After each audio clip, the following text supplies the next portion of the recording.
Hello and welcome to Medis Academy. This is Dr. Godfrey Mumbi. Today we're going to look at glycolysis. This is a simplified way of remembering all key steps of glycolysis.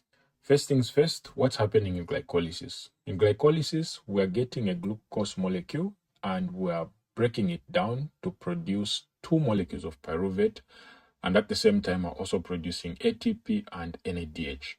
Where is this taking place? This is taking place in the cytoplasm of all cells, and it does not require oxygen. This makes it a very important way of producing ATP, especially in cells that lack mitochondria, such as red blood cells, or those that are under anaerobic conditions, such as muscles during exercising. So what are the key steps of glycolysis? The best way to look at glycolysis is to divide all the essential steps into two major or broad categories, or two broad steps. The first step of these two is the energy investment phase. Picture this as a phase that involves investing. It's like you're doing a business and then you're getting your capital, putting your resources together before your business starts. So this is the very first phase. It involves the consumption of energy. It involves the consumption of ATP molecules, two to be specific.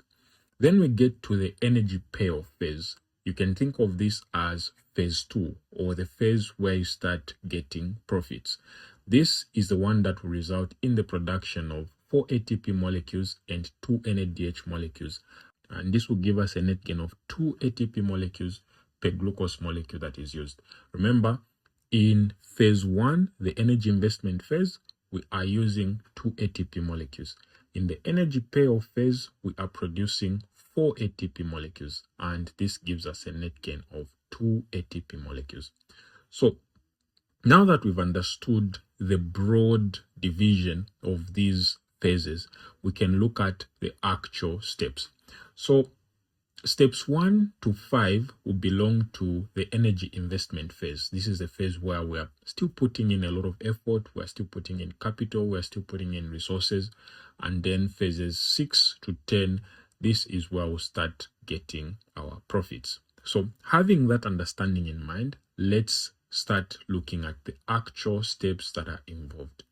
Step 1 involves the phosphorylation of glucose. What's happening here is that we're getting a glucose molecule and then we're adding a phosphate molecule to this glucose molecule to form glucose 6-phosphate. The enzyme involved is hexokinase, which is also called glucokinase in the liver or in the pancreas. This step requires the use of ATP. Remember, we are getting a phosphate. That phosphate is coming from ATP. So ATP is giving up a phosphate to glucose, so that glucose becomes glucose 6-phosphate, and then ATP becomes ADP. Now remember that when glucose is phosphorylated, it's trapped inside the cell because glucose 6-phosphate cannot pass through the plasma membrane. So that's step 1. We are phosphorylating glucose to glucose 6-phosphate. The enzyme involved is hexokinase, which is also called glucokinase. When we get to step 2 involves the isomerization of glucose 6-phosphate.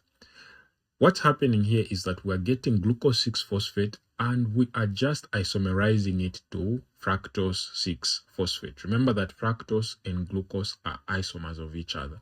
So we are just getting glucose 6-phosphate and we're isomerizing it to fructose 6-phosphate. The enzyme involved is phosphoglucose isomerase. Step 3 involves the phosphorylation of fructose 6-phosphate. Remember, we started with glucose, then glucose became glucose 6-phosphate, and then in step 2, glucose 6-phosphate was isomerized to fructose 6-phosphate. In step 3, we're now getting this fructose 6-phosphate and phosphorylating it. In other words, we're adding another phosphate. What this will do to fructose 6-phosphate is that it will make it have 2 phosphate molecules. In other words, it will change from being fructose 6-phosphate to fructose 1,6 bisphosphate. The name itself tells us that we are working with 2 phosphate molecules. This step also requires the use of ATP. It's also the rate limiting and most highly regulated step of glycolysis. So the main molecule that proceeds to step 4 is fructose 1,6 bisphosphate. What's happening in step 4 is cleavage of this same fructose 1,6 bisphosphate. The main enzyme used is aldolase, and what's happening is that we are getting fructose 1,6 bisphosphate and we are breaking it into two molecules.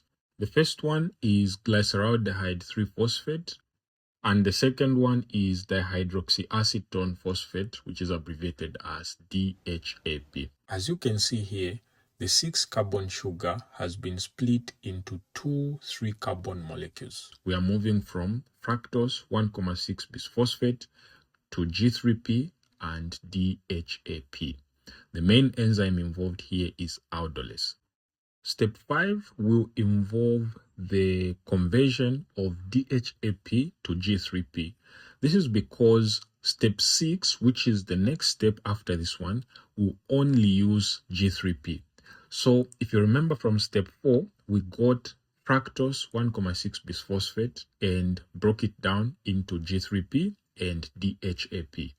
But step 6 can only or will only use G3P. So we are going to isomerize DHAP so that it becomes G3P. So this is another isomerization step. We are isomerizing DHAP, which was one of the products of step 4, so that it becomes G3P, which is the main molecule that proceeds to step 6. The main enzyme that is involved here is triose phosphate isomerase, and the equation is basically just converting DHAP to G3P. Both DHAP and G3P are in equilibrium in this step, but only G3P will proceed directly to the next step. Remember what we mentioned earlier, steps 1 to 5 belong to the energy investment phase. So we have been investing energy here. We've used up ATP. We started with glucose. In step 1, it got phosphorylated to become glucose 6-phosphate, and then glucose 6-phosphate was isomerized to become fructose 6-phosphate, and then fructose 6-phosphate was phosphorylated again to give us fructose 1,6 bisphosphate. After that, fructose 1,6 bisphosphate was cleaved to give us G3P and DHAP.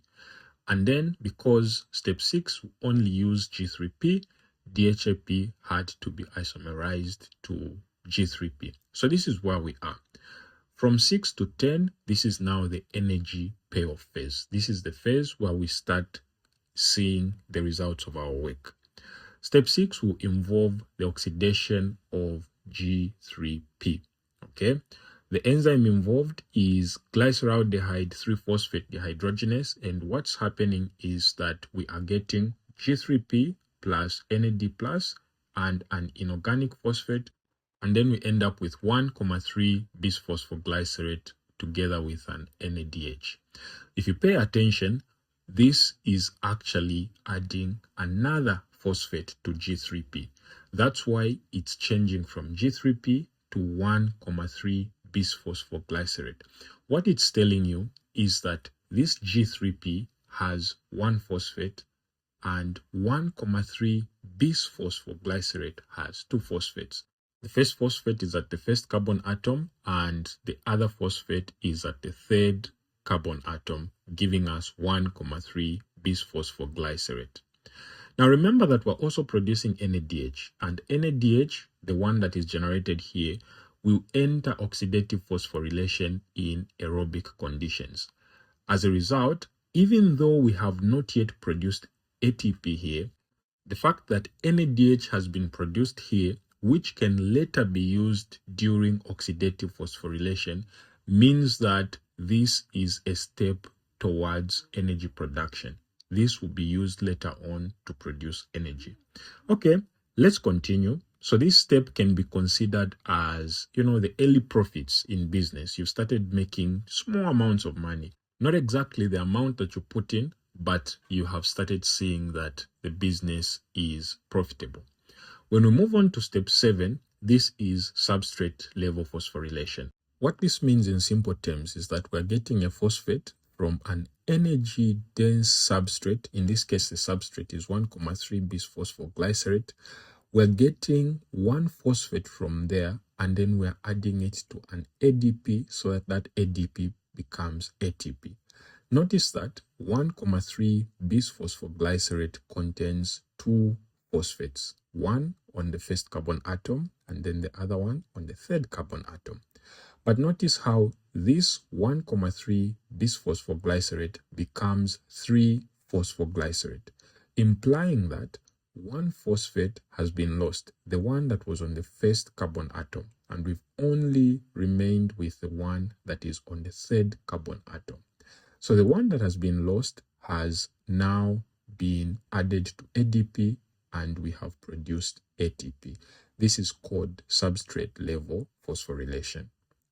And if you've paid attention, this is a step where we start seeing very good profits, because in the very first phase, remember we divided this into two phases, the energy intensive phase and the energy pale phase.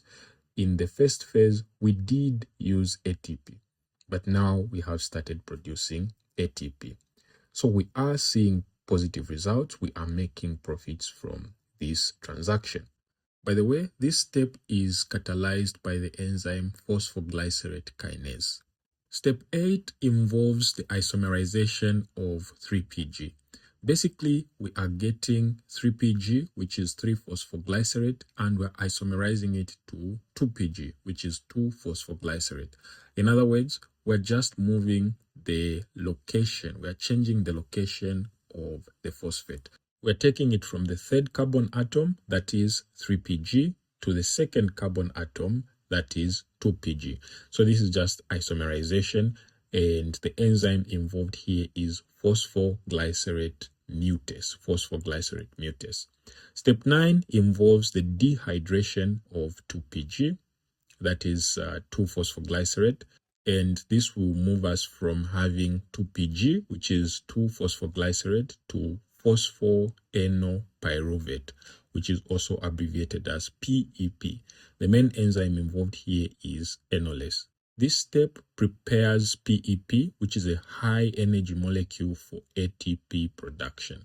It's also important to remember that this is a dehydration step.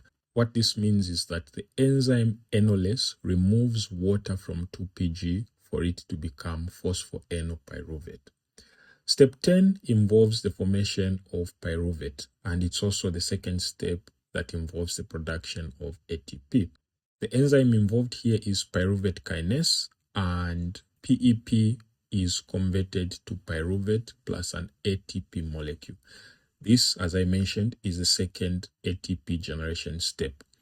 PEP becomes pyruvate by donating a phosphate, and this phosphate goes to ADP, thereby giving us ATP. So that covers all the 10 key steps of glycolysis.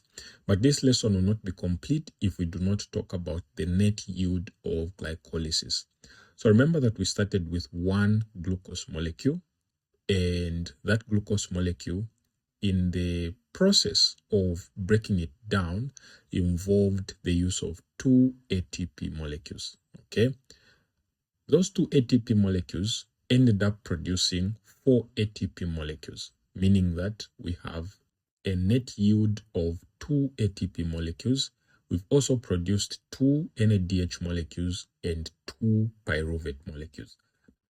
This calculation here is important. It's a commonly examined concept, basically asking you how much of what has been produced. And in case you're wondering why we are saying that we are producing 4 ATP molecules when it's clear that there are only 2 steps here, that is step 7 and 10, that are producing ATP, with each step only giving us 1 ATP molecule. Remember that step 4 involved the cleavage of fructose 1,6 bisphosphate to G3P and DHAP. So from then on, we had 2 3-carbon molecules being produced from one glucose molecule.